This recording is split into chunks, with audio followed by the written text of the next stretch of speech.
Pense em todas as suas aulas que você teve ao longo da sua vida, nas mais diferentes áreas de conhecimento. Pense naqueles professores que te encantaram.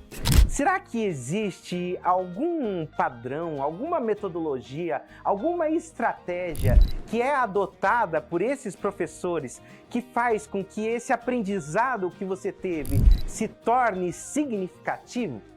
É o que nós veremos hoje no programa Para Além dos Números.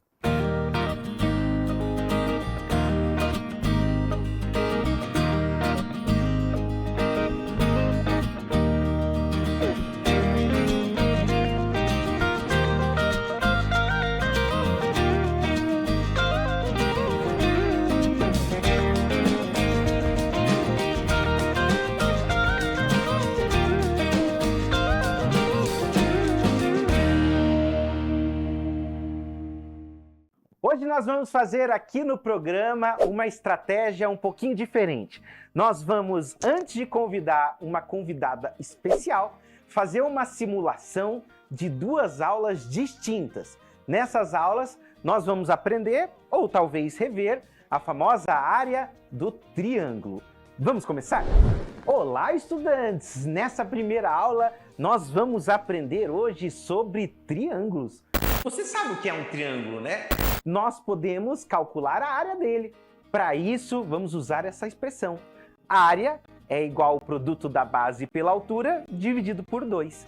E com ela, nós vamos ser capazes de encontrar a área de todo tipo de triângulo. É só conhecer a base e conhecer a altura.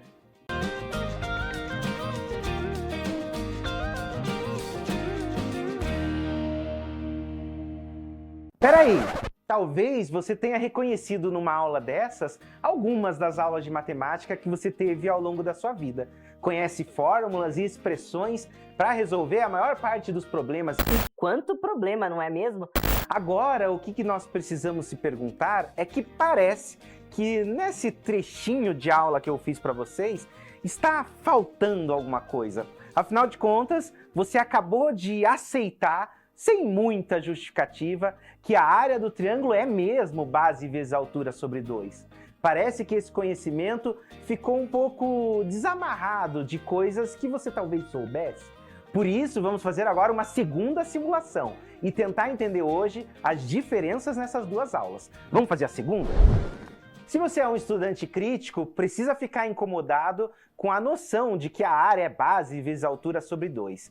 Então vamos parar para pensar num outro contexto, que é a área de um retângulo, que você até poderia fazer um raciocínio similar ao que eu fiz na área de um triângulo. Mas a área de retângulo é base vezes altura. E aprendemos isso lá no ensino fundamental, inclusive fazendo construções geométricas e repartindo os retângulos em vários quadradinhos. Enfim, há um porquê que amarra conceitualmente os novos conhecimentos que a matemática possui.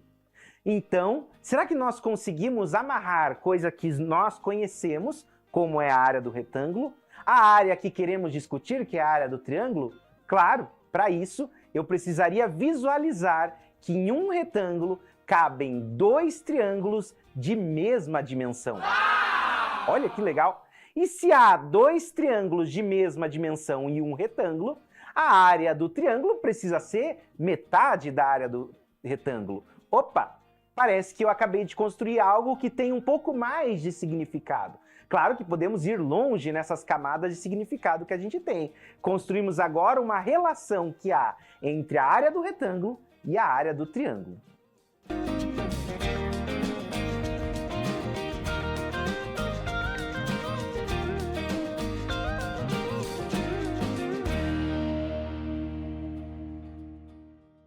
Então há uma diferença nessas duas pequenas simulações de aula.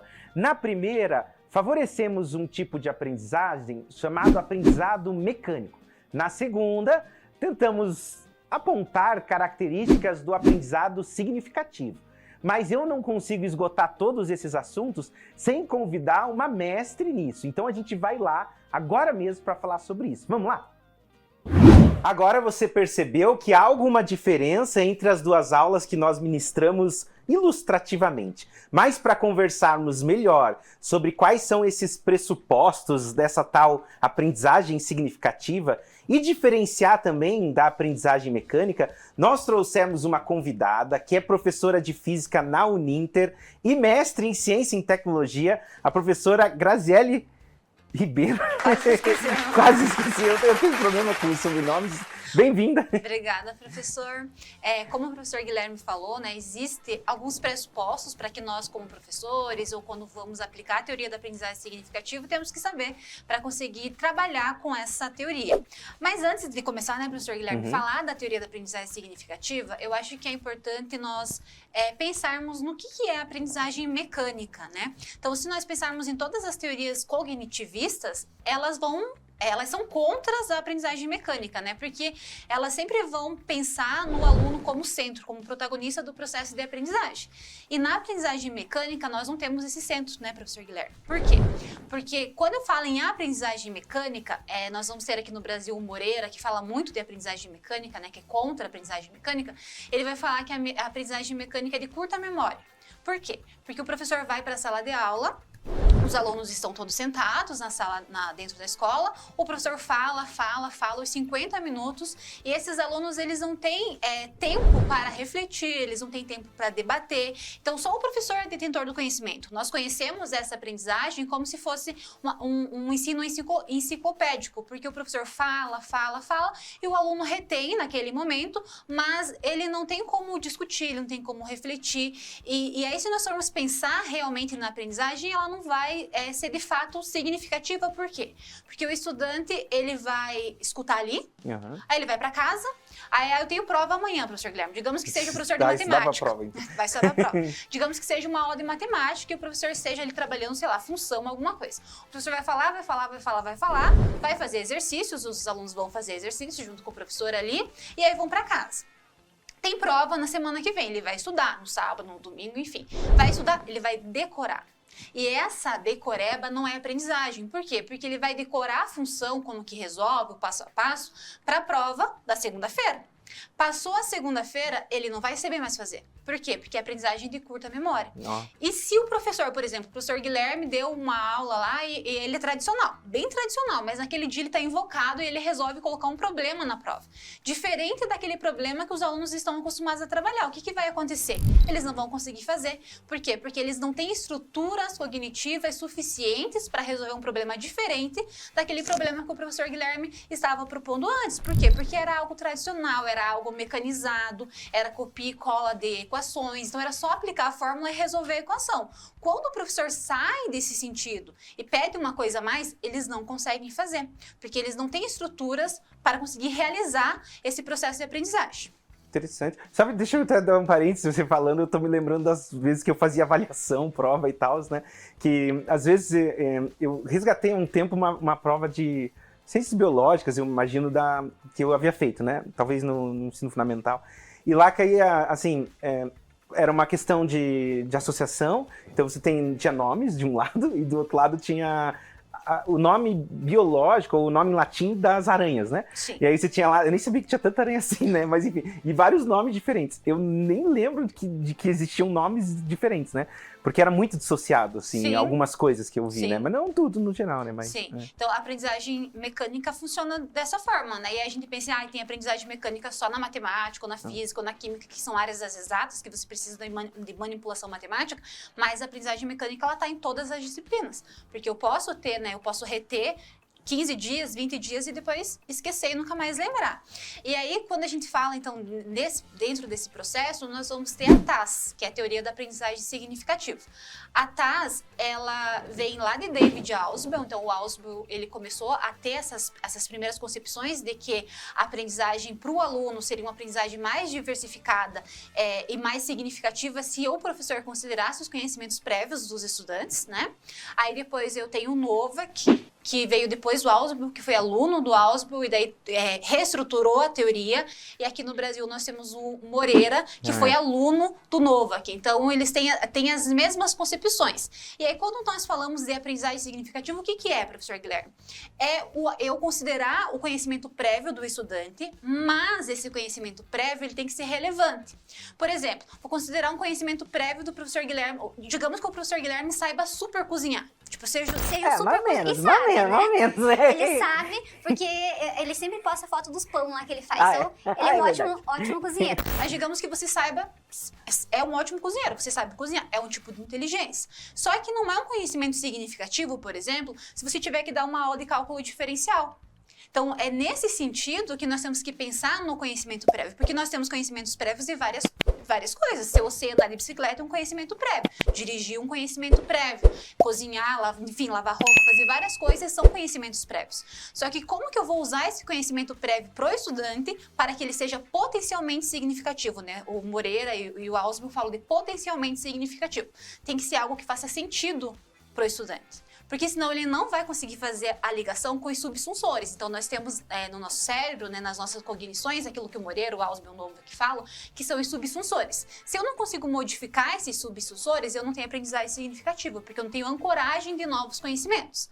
Por exemplo, o professor vai dar uma aula de eletricidade, certo? E aí, o estudante sabe como que mexe no chuveiro, como que o chuveiro funciona, como que a água aquece, qual que é a função da resistência, o que é corrente. Então, se o professor vai dar uma aula de eletricidade, esse é um conhecimento prévio do estudante. E ele trazer essa problematização, por exemplo, de algo que seja utilizado no dia a dia do estudante, por exemplo, vai trazer uma televisão e perguntar qual que é o consumo mensal daquela televisão. Ou de uma geladeira, quanto que custa? Você tem tantos equipamentos dentro da sua casa. Tem o ventilador, tem o chuveiro, tem a geladeira, tem o secador de cabelo, a chapinha. Qual que gasta mais? Por que gasta mais? E aí o aluno ele vai conseguindo fazer essas concepções. Por quê? Porque ele já tem um conhecimento prévio, inicial, do que é a eletricidade, do que é a corrente elétrica, do que é a resistência, e aí ele vai conseguir fazer essa ancoragem de conhecimentos. E quando ele faz essa ancoragem de conhecimentos, ele muda o subsunsor. E aí a aprendizagem se torna significativa porque vai ser a longo prazo. Então, se você passar um ano, ele vai lembrar como que acontece esse processo, como que faz o cálculo, por exemplo, da potência. Se passar 2 anos, ele vai lembrar como que ocorre esse processo. Por isso que nós chamamos de aprendizagem significativa, porque não é curto o processo, é um processo mais longo e ele vai lembrar desse processo no decorrer da vida dele. Certo? Deixa eu te ver, porque você falando tá me lembrando tanta coisa. E primeiro que esse termo significativo é bonito, né? Esse termo, trazer sentido. Eu lembro sempre de trazer sentido, coisas nisso, né? Você estava falando dessas outras áreas, né? De tantas, né? E eu me lembrava também de mais uma avaliação, né? De uma questão que, também de ciências biológicas, que cobrava sobre colmeia, assim, por exemplo, quais são as funções dentro de uma colmeia, né? Talvez a abelha operária, a rainha, etc, né? Que eu não sou da área, né? Mas, enfim. E aí, na questão, o que o professor perguntava para o estudante era algo mais ou menos assim. Como que a colmeia está organizada? O que você acha da organização da colmeia? E aí os alunos falavam, bonito, legal, interessante, né?